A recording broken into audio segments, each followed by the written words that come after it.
So hello fellow banknote collectors, this is Glenn and today is Monday, whatever date it is today, because I pre-record these videos, and we're going to have a look at the first polymer $50 banknote that's actually issued, and this one was issued in 1995, as you have 95 at the start of the prefix.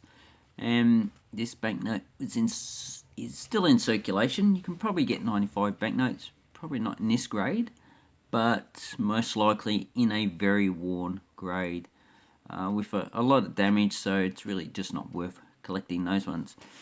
So why have I got these two banknotes? Well, basically I don't have any 95 $50 banknotes in my collection, and if I wanted an uncirculated one, I'd actually have to go and buy it off eBay or Feebay, whatever you want to call it.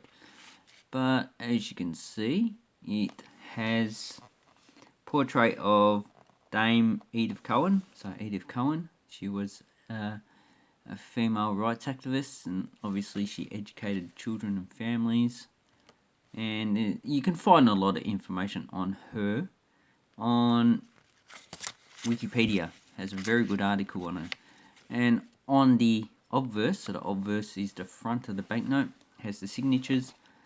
Has David Unapon, 1872 to 1967, and he was an Aboriginal.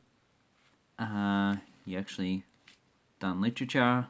He invented things, and he also looks like he was a religious person. And as you can see, it looks like a shearing tool to shear sheep. Could be wrong. That's just what it looks like to me. I don't actually have the app to look up the information, but if you want to know what's actually on these banknotes, the Reserve Bank of Australia actually has a good app on Australian banknotes. So another feature, you got the coat of arms that is in there. You can just see it. It's not on the new banknotes, and then you have the Southern Cross. You have the same features up here, the little box features and the clear ones and the 7-pointed star. And this is actually David Unapon's actual writing on the banknote. Now, as far as I know, these ones don't have any spelling mistake, not like the new $50 banknote.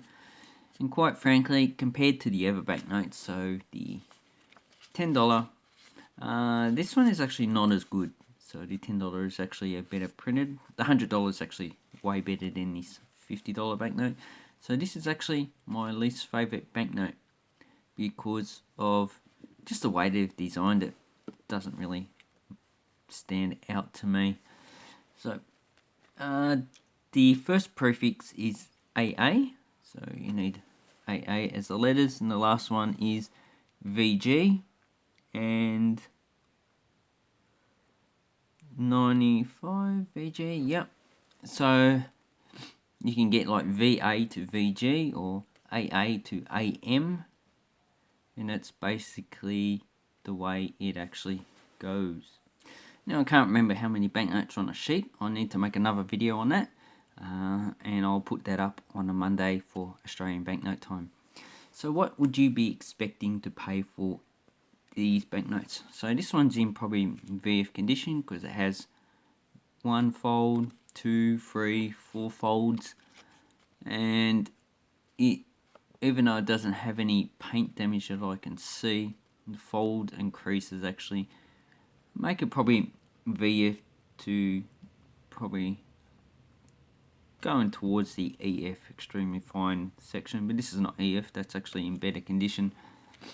So this banknote's probably more like an EF condition. It's 1, 2 folds, so probably that actually discounts it as being EF as well.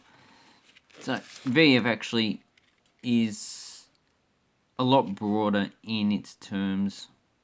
So VF actually should be divided up into different grades because the grade is just too broad for VF.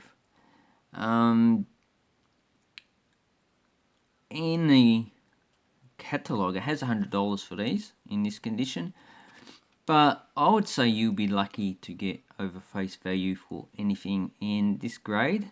In uncirculated has 350, but I would say you're probably lucky to get 100. So that's only like a third of the actual value.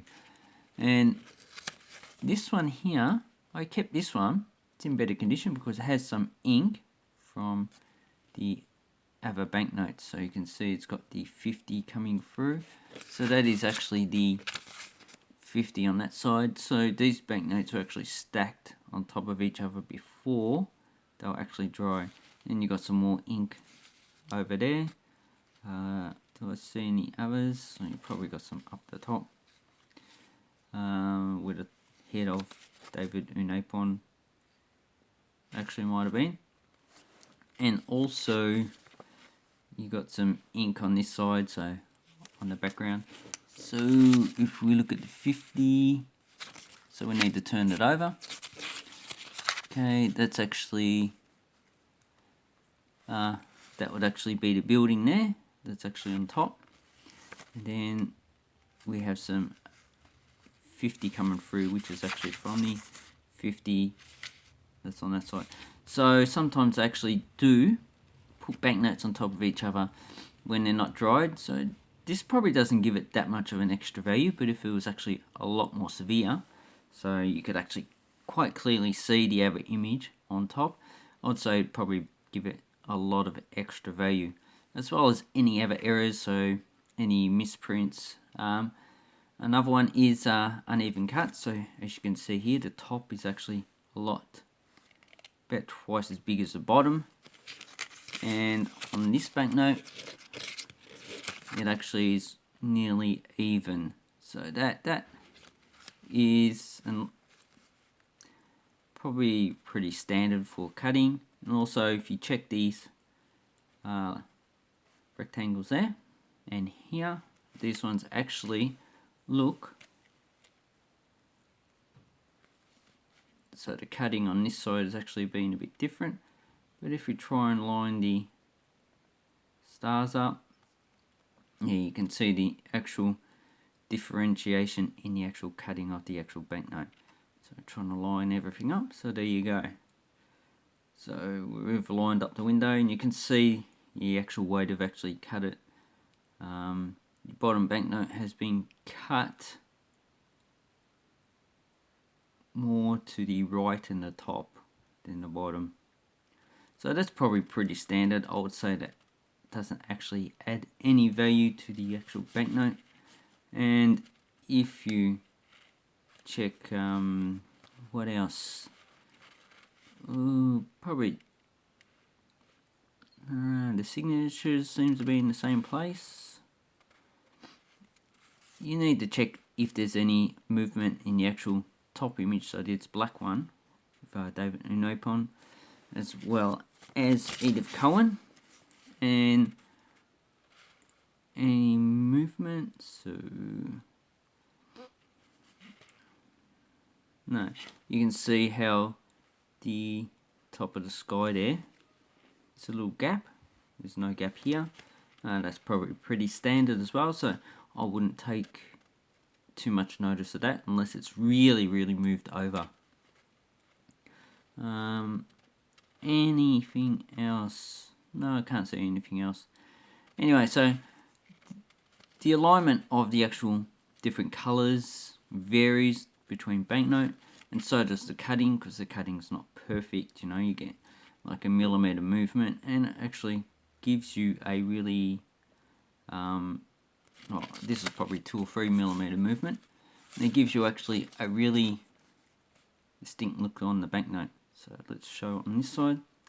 So as you can see there, line this rectangle up the top and the see-through window, and as you can see the differentiation in the actual cutting. So basically that is it.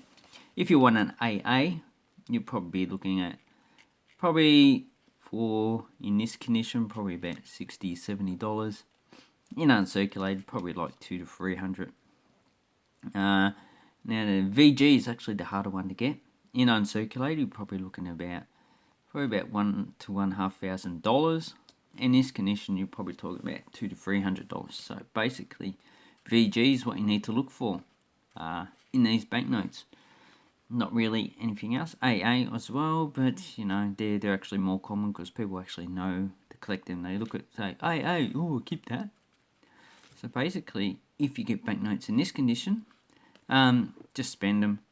In the long term, it's actually not really worth collecting. Like I made a video on the 1979 uncirculated banknote, and they barely kept up with inflation, and that is in a bad climate. In a good climate, that actually probably increase in value probably twice, but we are on the internet, so there's actually a lot more variety out there and a lot more competition. So anyway, I'd like to say thank you very much for watching my video. I hope it was informative about the values and the actual errors you can find. I'll leave a link down below to Australian banknotes on eBay and a link to my store, as well as I will catch you later. If you have any comments, leave it down below. And thank you very much for watching. Hooroo.